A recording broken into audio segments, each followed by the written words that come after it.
In today's news, human trafficking continues in the BVI. And questions about whether the UK is reluctant to provide financial support to the BVI, as well as whether the BVI will sign off on public registers before December 2020 are answered on today's edition of 284 News. Is business slow, cash flow down, hosting an upcoming event? We can help. Advertise with 284 Media and take your business or event to the next level by enhancing your present marketing and messaging strategies. Allow our team of experts to create a personalized ad that sets your business apart from all the rest. This could be your business or event. So, what are you waiting for? Contact our marketing team at 284media at cctbvi.com. Advertising with us works. And viewers, we are off to a brand new week of news here at 284 Media. It is Monday, September 7th, 2020.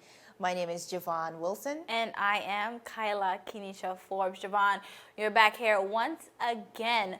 A new week, new content from all over the world. And of course, 284 News is here to tell you all about it. Absolutely. Beginning with the fact that just over the weekend, Kyla, more efforts to smuggle people into the BVI. And I know this specific issue has brought into question who's really responsible for security in the territory. Right. Some have said the Premier of the Virgin Islands, others have said the Governor of the Virgin Islands. And today we sat down with the Governor exclusively and really spoke to that issue as we seek to get some amount of accountability as we seek to also reinforce the security at our borders. So we'll get into that a little bit later down in the newscast. But Kyla, one of the things too we want to reflect on even before we move forward in the newscast is the fact that yesterday, September 6th, I think a day we will never forget, the anniversary of Hurricanes Irma and Maria.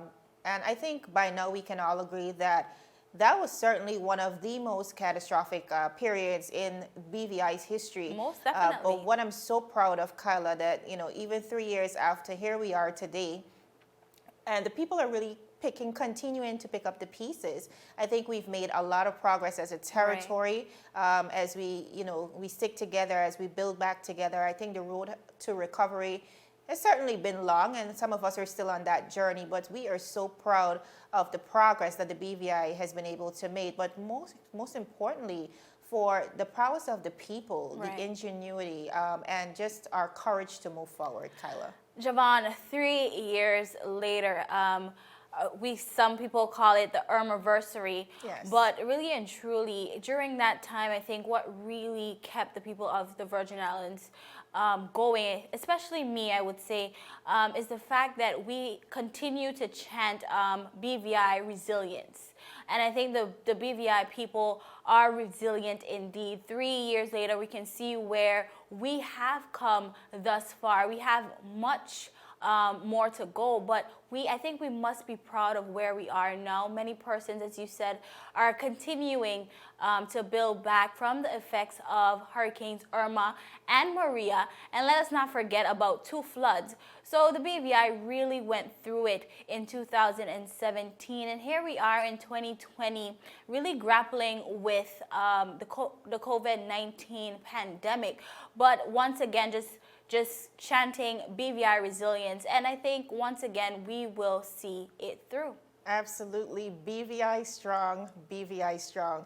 Viewers, we're going to head straight into the newscast. Now, as the territory continues to grapple with the effects of COVID-19 and the far-reaching implications, we are equally battling a war against smuggling. Just yesterday, September 6th, marked another attempt. Thankfully, the Joint Task Force, was able to intercept due to public citizens who would have alerted the authorities immediately. Now, upon inquiry, Akia Thomas of the Royal Virgin Islands Police Force said, and I quote, "I can confirm that officers responded to a report received about a vessel heading to West End on September 6th at approximately 5:35 p.m. 2 males were met and were subsequently detained. The investigation is ongoing," end of quote. Now, viewers, earlier today, we were also able to zero in on this issue with the Governor of the Virgin Islands, His Excellency Governor Jaspert, who said, while he applauds the effort of the task force, this will require an all-hands-on-deck approach. Listen in. Now, Governor Jasper, border security is a hot topic at the moment. And I know security falls directly under your portfolio, like you mentioned initially.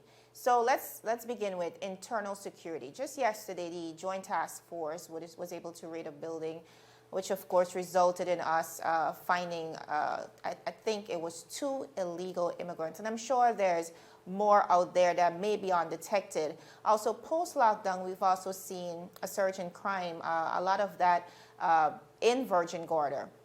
What is being done internally to ramp up efforts against these kinds of activities by the Royal Virgin Islands Police Force and the extended arms?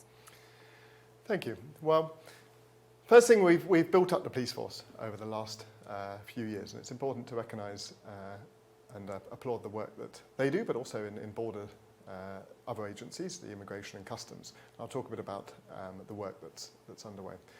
We built up the police force, so from 2017 we have, with United Kingdom support, improved our firearms policing.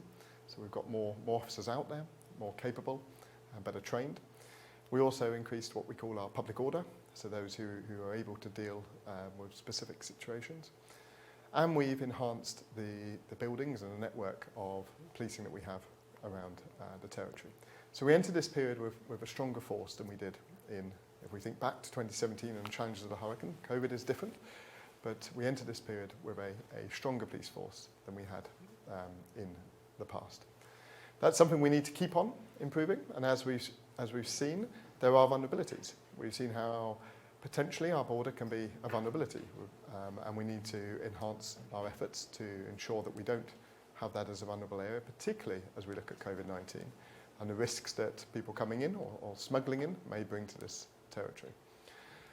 But what we've done is we've formed a joint task force with the police, customs and borders through our National Security Council, the immigration as part of that as well, to ensure that we coordinate our resources that we have to get officers aligned to try to improve the approach to risks at the border as well. We've also, this is an area though we need everybody's support on again. So Right. the police are, there's a famous quote from somebody called Robert Peel, who was influential in setting up the policing in the United Kingdom in quite a while back. But he basically said that the public are the police and the police are the public. It relies on everybody. There's some people who have certain powers, i.e. police officers who are vested with the powers of arrest, etc. But really it needs everybody to give information, to call out things that are wrong, to work with the police. In our current climate, we have the social monitoring, distancing monitoring task force to abide by the regulations that we're putting out, whether that's curfew, whether it's arrangements around social distancing, etc. Policing is not just the job of the police, it's Right. the job of all of us. And that's an important thing that, particularly in these times, we can see the risks of not all working together to keep all of us.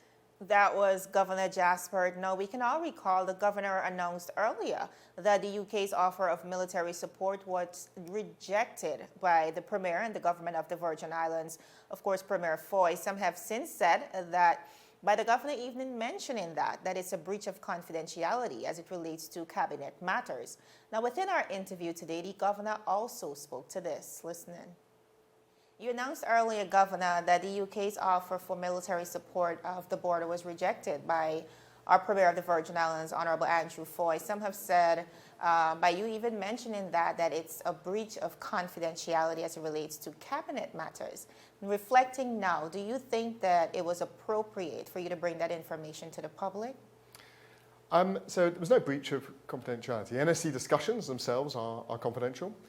The Premier himself said back in, I think it was May, about the UK, not wanting the UK military engagement. So that's what we were talking about when I mentioned what was there. At the time, back in April, May, I was working to try to look at options for how we can strengthen our border and not leave vulnerabilities there. The specifics I won't go into because they were National Security Council security issues. But what I wanted to do was to boost our local capabilities and to enhance the options that they have to better secure our borders. That's still an area that is important, and that's something that I will continue to work on. All right, you just mentioned that it's still there, which means it possibly can come back to the table. Have you engaged the government in any further talks about providing that type of support since that incident? Well, there was a specific set of proposals in the past, which are briefly mentioned, but as I said, I won't go into the details of those. What I want to do is we need to look at the risks that we face as a territory and what support we can get to close those risks. That's an active discussion, including with the National Security Council, of course. So I'll in due course be able to hopefully talk more about what we can do to reduce those risks. So, Kyla, clearly the governor thinks that he was in his right to reveal that information to the public, and even further mentioning that the offer is pretty much still on the table as it relates to, border security from the UK Navy. And he did say that it's an active conversation. So I'm assuming at this point that conversation is continuing between him and the Premier of the Virgin Islands. Then, Kyla, there's a topic of the barges. And, the other measures in place. The BVI, as we know, is currently investing just about $17,000 per day to protect our borders. And when questioned on its effectiveness, this is what the governor had to say. Agreed, Governor Jasper. Recently, Premier Foy also announced some new measures as it relates to the Joint Task Force. We also heard about the barges, and that has been at the top of our conversations. Are you satisfied that these arrangements in specific are effective in protecting our borders? Well, as I said to an earlier discussion, I'm quite a hard person to satisfy. So until we've used every option and looked at all of the issues, this was part of what back in April, May, when we were looking at the range of support that could be provided to really enhance our border efforts, including with support from the United Kingdom. Those things are still important to ensure that we're keeping that border as secure as possible. On the barges specifically, that was a decision that the Premier took, and probably he's best to talk specifically about it. But what I do want to do is say, though, thank you to our immigration, to our customs, and to our police officers.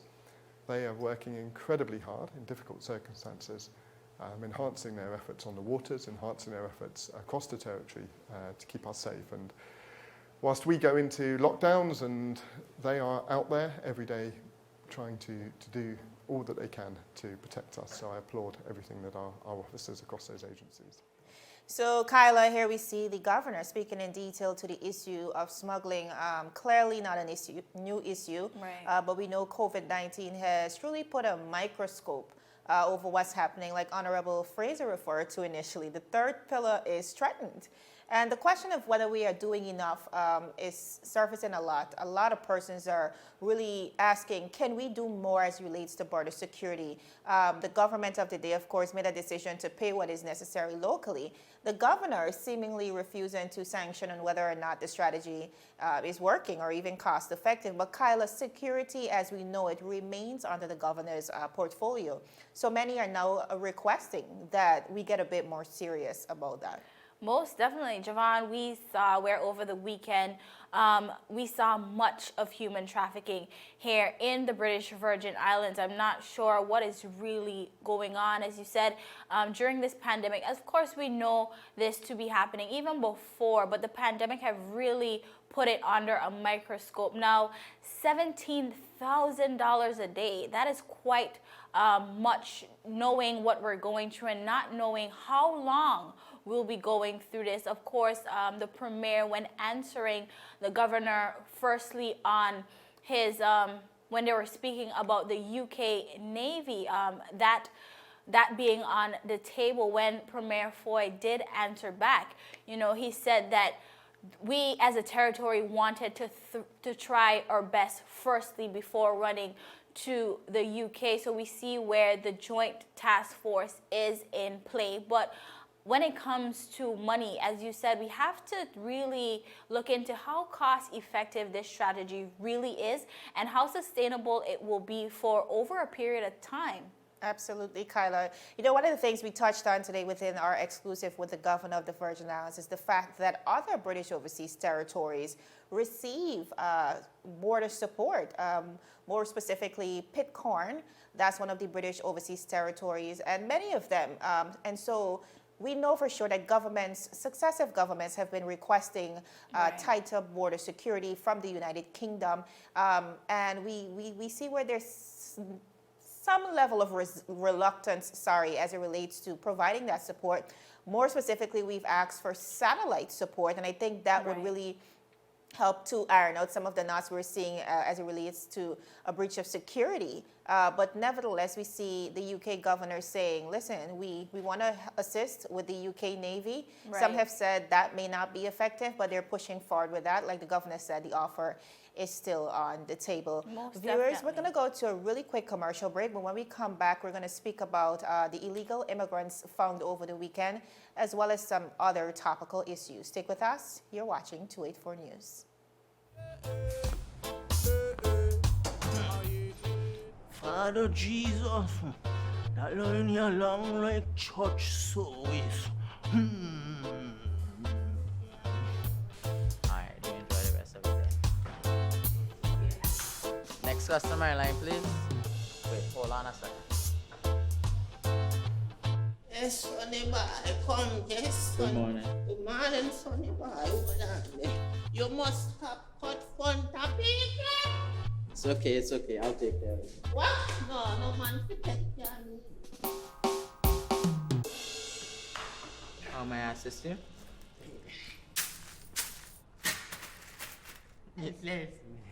You want top of power? You want top of power?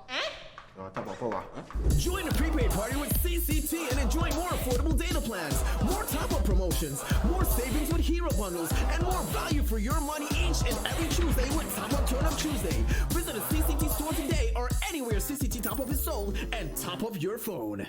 5, 10, 15, 20, 25, 30. You want top up or? Viewers, welcome back to 284 News. Now, over the weekend, the Joint Task Force were really busy. As we know, over the weekend, reports reached our newsroom stating that in the early mornings that was on Sunday, a joint task force conducted a raid of the Betito Fret building in Road Town that is adjacent to Banco Popular. And this joint task force was comprised of officers from the Royal Virgin Islands Police Force, Immigration Department, and the Customs Department. Now, these reports were subsequently confirmed by the Royal Virgin Islands Police Force's spokeswoman. She said, and I quote, "I can confirm that the Joint Task Force conducted an operation at the Betito Fret building in Road Town on Sunday, September 6th to ascertain the immigration status of residents there.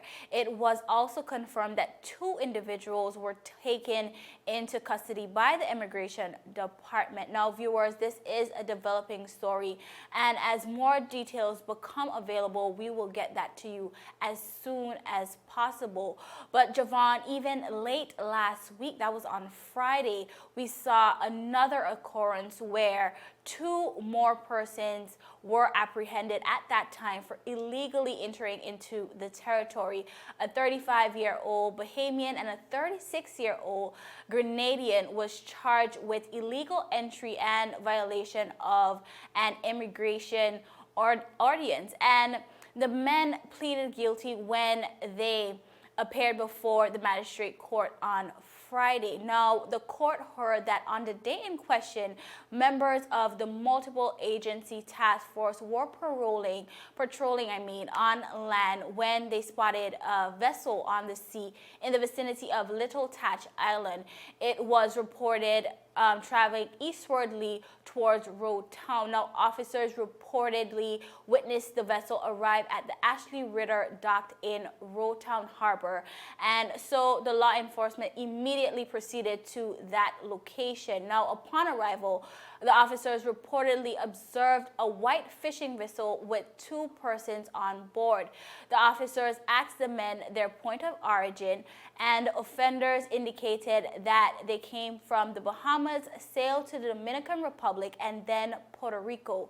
From there, they sailed to the BVI, and they claimed that Grenada was their final destination. Now, during this conversation, the men said that they contacted an unnamed agent here in the BVI who said they could refuel and stock up on supplies to continue their journey. Asked if they were aware of the borders being closed, the captain said, "Yes, I am aware, but we still came because our agent told us that it would be okay for us to come." Asked if they had received permission to enter from an immigration officer, they replied no. They subsequently instructed to sail to their vessel to the police marine base and were later charged. Now, the court heard that investigations are still ongoing into this quote-unquote agent that was mentioned earlier. Now, lawyer Stephen Daniels defended the men in court, stating that it was necessary for his clients to stop for fuel and food supplies given the length of their journey. And he further informed the court that the owners of the vessel had contacted the local agent who arranged to pay immigration fees, amongst other things. Now, Daniel said that the so-called agent collected $2,800 from his clients. Evidence of the transaction came in the form of a letter and a Western Union receipt, all of which were submitted to the courts. Now, he said the agent also confirmed via WhatsApp messages that the offenders could come to the BVI. So, Javon, here we see where persons, this unknown agent, of course, investigations are still going on into who this person may be or what was the origin of this agent. But we see where in both of these stories, and really and truly, we have to ask ourselves who are really benefiting from the human trafficking that we're seeing here in the BVI lately. Kyla, that's a really, really good question. But one of the things you mentioned that really brings a lot of questions to mind. They made it seem as if the agent is unknown at this time, but also referenced the fact that money transactions were made. So clearly, someone would have been on the receiving end in the BVI, receiving the monies to, of course, transport these people as it relates to the immigration fees and so on. So it cannot be as difficult as it seemed for us to identify who the perpetrators are. And Kyla, the fact remains that irrespective of who they are, we must hold them accountable. Yep. Like the governor has said, like the premier of the Virgin Islands has constantly said, among all the other ministers and officials, this will require a holistic effort. We all need to be on board. You know, it's not just the police's responsibility to apprehend these persons. We want to ensure that we are speaking out, because essentially what happens is, by us staying quiet, you know, we are compromising our very own health and the health of our family and our friends. So again, this will require a holistic effort. I feel like some of us do know, you know, we might have evidence, but we're not necessarily speaking. And until we are ready to be fully accountable in the process and really protect ourselves, I don't think this is going to change anytime soon. But one thing we must say, Javon, over the weekend, the Joint Task Force really had their hands full, but we do want to applaud them for a job well done in really apprehending and charging persons who are in the territory illegally. Most definitely. Absolutely. Kyle, we have to wrap up, so we're going to go forward with our final story. Now, viewers, in 2017, the United Kingdom government made plans to impose a public register detailing beneficial ownerships of companies listed in jurisdictions. Now, the newly amended law would make publicly accessible registers of beneficial ownership compulsory for companies registered in the British Overseas Territories, including us here in the BVI, by, get this, December 31st, 2020. Again, that is December 31st, 2020, in their efforts against global money laundering. Now, this was a hard pill for us to swallow here in the BVI, considering how highly dependent the territory is on financial services And so with the deadline soon approaching, we saw it fit to also speak with the governor on this issue. Listen in. All right, so we touched on this a little bit earlier. Public registers. Governor Jasper, December 2020 is quickly approaching, and the BVI is yet to declare that they will have public registers while other overseas territories as well as crown dependencies have done so. Do you think that this could be damaging for the BVI? Well, I think there's a risk of that, to be honest. Others will be better placed than me to talk through about the financial services industry, but there's a risk for me that BVI becomes an outlier rather than being the one at the front of the pack. And we have successfully, throughout our years in financial services, shown that we are confident, we are innovative, that we get ahead of global trends rather than wait until the end of global trends. And that's served us well in the last 25 years or more of our financial services industry. Every other inhabited overseas territory, and as you said, the Crown dependencies as well, has moved to a position of saying they will put in place public registers themselves. And it links a little bit to the debate about self-determination as well, that the other places have said, actually, this is an issue for us. We will look at it. We will look at what we need to put in place. We're not going to wait to be told by someone else what the design or what it may need to look like.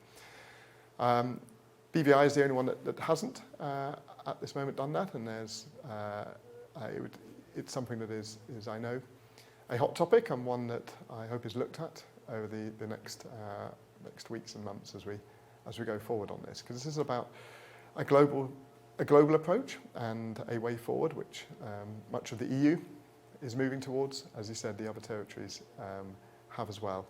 And for BVI, from my perspective, I want BVI to stay at the top of the list in terms of our success in financial services industry, and ensure that we are leading from the front as we have done so successfully in the past. Now, viewers, like we mentioned before, this amendment was introduced in 2017. This was right after Hurricanes Irma and Maria. Now, fast forward 3 years later, we are also now dealing with COVID-19, and that in itself is challenging. So with all these new restraints, the governor was also able to speak to how difficult it would be for us to sign on and why we should move forward with this. All right, the idea of the registers, if we can recall, I think it was introduced right after Hurricane Irma in 2017. Now, like we mentioned before, today we are facing a new parallel, Governor Jasper, which happens to be COVID-19. And it has really devastated the global economy, especially our travel tourism. Our tourism industry, specifically in the BVI, has been crippled. And so with financial services being the only clutch the BVI can depend on at this moment, do you think that 2020 is still the right time for us to sign on for the public registers, considering all these circumstances? Do you think it's the right time for us to push forward with that?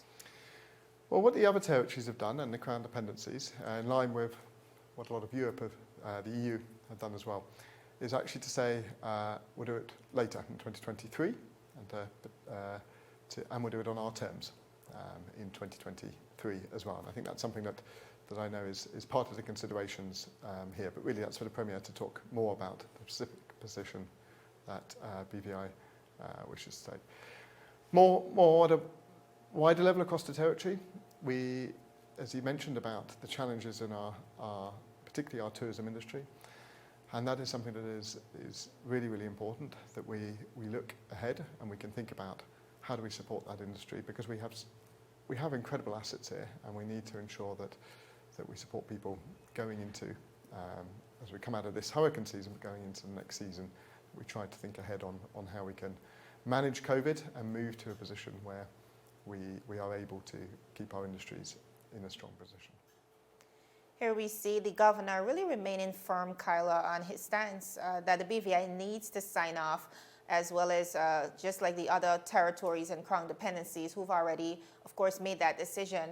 And while it's in keeping with the global standards, of course, against money laundering and all that type of stuff, we cannot deny that it will injure the financial services sector. I know persons will essentially be able to access your financial information. And I know this will serve as a deterrent and really force persons to take their business elsewhere. So while, it is what it is at this point, we have to acknowledge the damage that it will bring, Kyla. Most definitely, it's especially in these times with COVID and financial services being our main pillar to really keep us afloat. It is a bit concerning, Javon. But right now, we do have to wrap up, viewers. Of course, I am Kyla Kenesha Forbes. And my name is Javon Wilson. Of course, thank you for joining us and inviting you to join us again tomorrow.